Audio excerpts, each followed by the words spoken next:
Have you ever wondered why some of the most intellectually gifted women in history, from Hypatia to Marie Curie, were often viewed as eccentric or out of step with their times? Today we delve into the 10 weird habits of highly intelligent women through the lens of Stoic philosophy to understand why these quirks are actually the hallmarks of a disciplined and powerful mind. The first habit is the externalized inner dialogue. Have you ever walked past someone who was whispering to themselves, lost in a private debate, and felt a flicker of unease? For the highly intelligent woman, talking to herself is not a sign of madness. It is a sophisticated cognitive strategy. The Stoic philosopher Epictetus famously taught that we are not disturbed by things, but by the views we take of them. To refine these views, the intelligent woman externalizes her internal logic. She talks through her problems, debates her own biases, and vocalizes her theories. By hearing her own thoughts, she transforms abstract, chaotic ideas into concrete, manageable realities. It is a form of self-dialectics, a mini-Socratic seminar held within the theater of her own mind. Imagine a woman staring at a complex problem at work or a difficult decision in her personal life. She begins to pace, muttering the pros and cons to the air. To an observer, she looks scattered. In reality, she is practicing the Stoic discipline of assent, carefully checking each thought before she allows it to become a belief. She knows that the voice in her head is her most important teacher, and sometimes that teacher needs to be heard out loud to be understood. The second habit is the sacred pursuit of solitude. In a world that equates busyness with importance and socializing with health, the highly intelligent woman's craving for solitude is often seen as a red flag.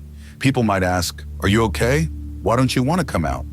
But for her, solitude is not the absence of people, it is the presence of herself. Marcus Aurelius, the Roman emperor and Stoic, wrote extensively about the inner retreat. He believed that a person could find no place more quiet or untroubled than within their own soul. The brilliant woman understands that the world is full of noise, digital pings, social expectations, and the constant demands of others. To think clearly, she must retreat. Think of the woman who spends her weekends alone in a library or hiking a trail without a companion. She isn't lonely. She is replenishing her intellectual and emotional reserves. She uses this time to practice the view from above, looking at her life and the world with the clarity that only silence can provide. While others fear the void of being alone, she finds it to be the only space where her ideas can truly breathe. The third habit is the organized chaos of the workspace.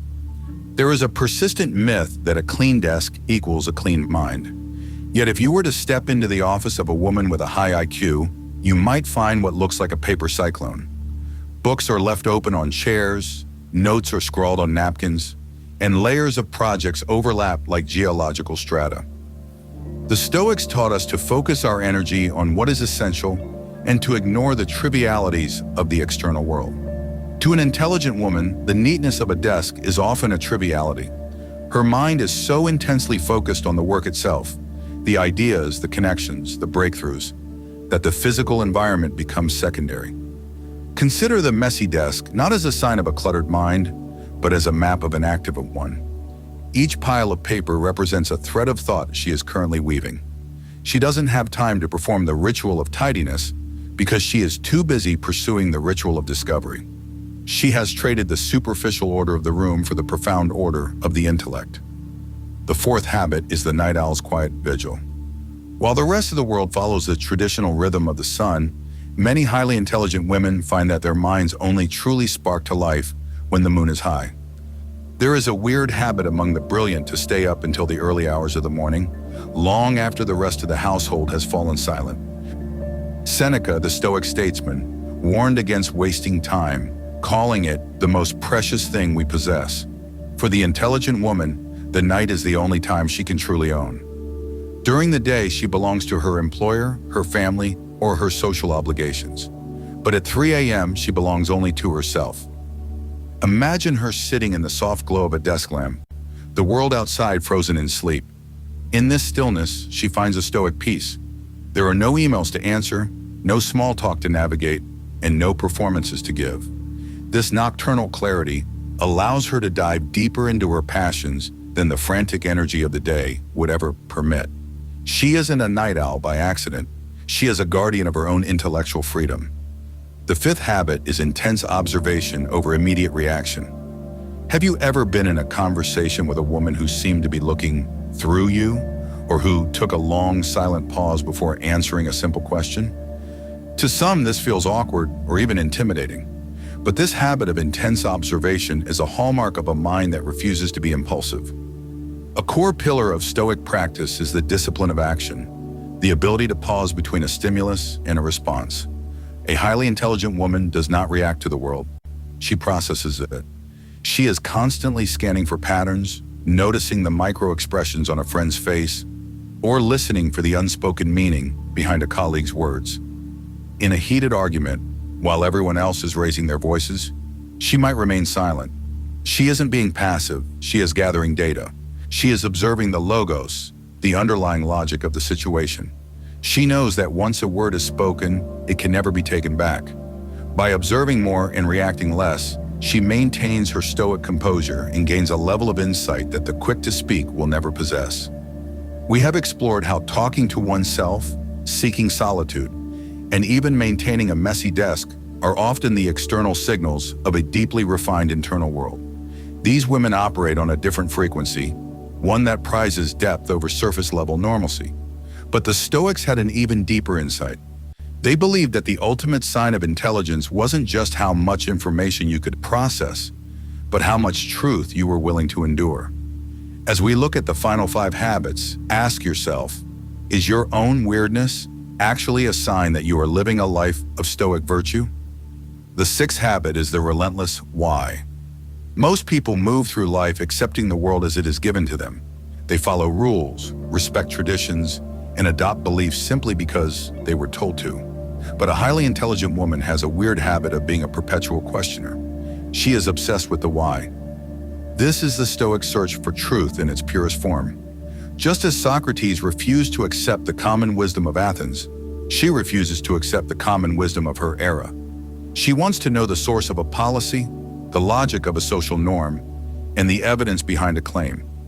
Think of the woman who, in the middle of a comfortable routine, asks, "Why are we doing it this way?"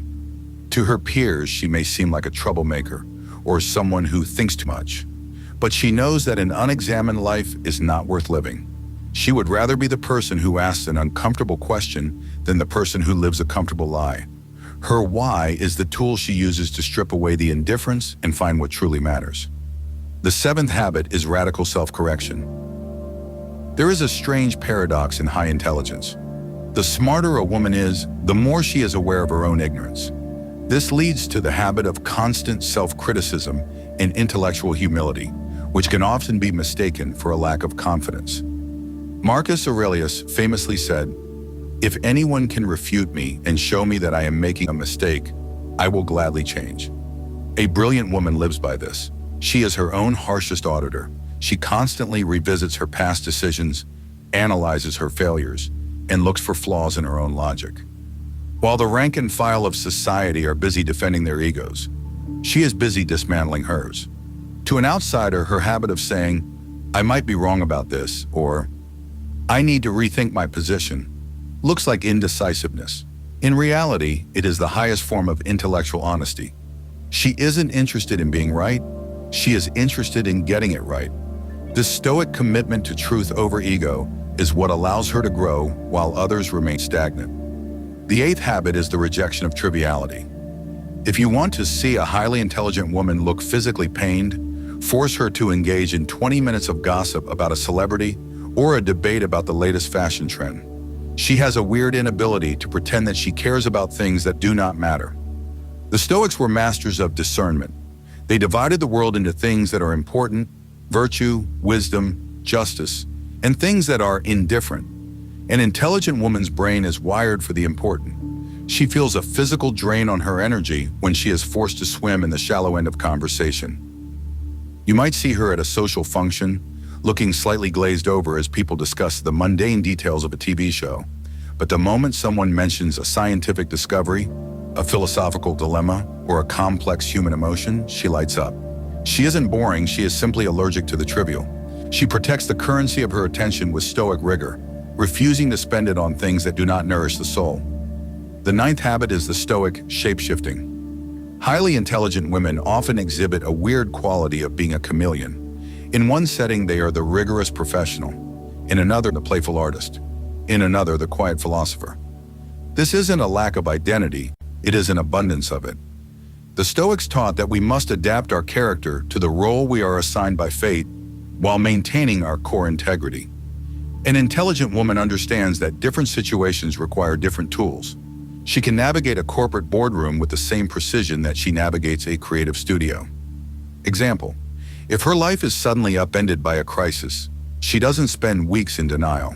She adapts. She observes a new reality, accepts the weirdness of her new circumstances, and begins to build a new path. To others, her lack of emotional collapse looks cold. To her, it is amor fati, the love of one's fate. She knows that intelligence is, at its core, the ability to adapt change. The 10th habit is the strategic foresight. Does she always have a backup plan? Does she seem to anticipate problems before they even appear on the horizon? This habit of expecting the worst is often labeled as anxiety or being a killjoy. But in the world of Stoicism, it is known as the premeditation of evils. A highly intelligent woman doesn't walk into the future with blind optimism. She walks into it with open eyes. She mentally simulates the obstacles she might face. She thinks about the what-ifs. Imagine her planning a trip or a new business venture. While others are only dreaming of the success, she is quietly preparing for the storm. Because she has already lived the failure in her mind, she is not paralyzed when things go wrong. She is the calmest person in the room because she is the most prepared. Her worry isn't a sign of fear, it is the strategic exercise of a mind that refuses to be caught off guard. How can you take these weird habits and use them to build your own Stoic fortress? First, stop apologizing for your quirks. If you need to talk to yourself to solve a problem, do it with pride. If you need to leave the party early to sit in the silence of your own room, do so without guilt. These are the tools of your trade. Second, cultivate the why. Once a day, question a habit or a rule you usually follow without thinking. Peel back the layers of your life to see if there is any logos underneath. Third, embrace the night or the silence. Set aside time where you are not available to the world. Use this time not to consume content, but to produce thought. Finally, practice the art of observation. Try to spend one entire social interaction without speaking about yourself. Simply watch, listen, and learn. You will find that the weirdness of being a silent observer yields more wisdom than the normalcy of being a constant talker. The philosopher Seneca once wrote, "Associate with people who are likely to improve you. Welcome those whom you are capable of improving." The process is a mutual one. Men learn as they teach. This is the ultimate relevance of the intelligent woman's habits. She is selective with her time and weird in her ways because she is constantly seeking that mutual improvement. She doesn't want to just exist alongside people. She wants to grow with them. If she seems distant, it is only because she is looking for a connection that actually matters. In a society that often rewards the loudest, the fastest, and the most conventional, being a highly intelligent woman is a quiet act of rebellion. Her weird habits, the self-talk, the messy desk, the love of the midnight hour, are not flaws to be fixed. They are the artifacts of a mind that is working at a higher capacity. The Stoics knew that the path to wisdom is often a lonely one, paved with the judgments of those who do not understand the journey. But there is a profound peace in realizing that you don't have to fit into the world's mold to be valuable. Your intelligence is your compass, and your quirks are the evidence that you are following it. So the next time you feel too different or too much, remember that the greatest minds in history were once where you are now. They were the ones who didn't fit in, so they could build something new. Keep your silence, keep your questions, and keep your weirdness. For in those habits, you are not just finding yourself, you are mastering yourself. If these Stoic reflections on the intelligent mind resonated with you, I invite you to leave a comment below. Which of these habits do you recognize in your own life? And if you wish to walk this path of wisdom with us, consider subscribing. Together, we will continue to explore the timeless principles that turn a weird life into a legendary one.